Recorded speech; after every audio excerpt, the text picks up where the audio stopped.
While the Cameron Peak fire burns in Larimer County, the sheriff says we have to do a better job in preventing devastating fires. The fire is now the fourth largest in Colorado history, and it has burned 24 homes to the ground.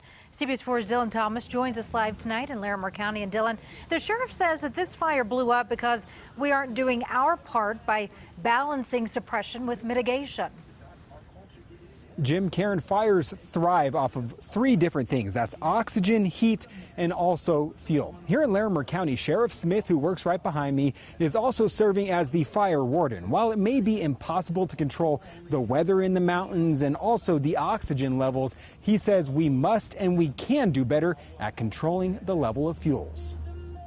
This is the fire we knew was coming. In a matter of 3 days, we knew that fuel load was going to get lit under the right conditions. The Cameron Peak fire west of Fort Collins erupted into the blaze firefighters feared, yet predicted for years now. You combined some above average temperatures and winds with a tremendous fuel load that made this fire so devastating so quickly. In just 72 hours, the fire jumped from 30,000 acres to more than 100,000.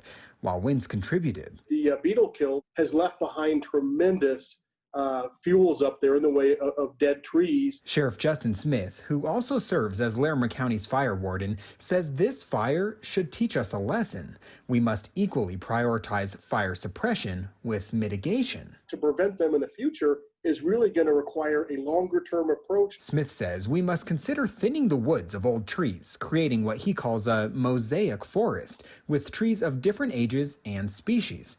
And he believes controlled burns may be necessary to do so. Losing 100 or a few thousand acres at a time is actually healthy. While mitigation can't prevent fires from starting, Smith says it can slow them from spreading. And it's going to take decades. This won't happen overnight.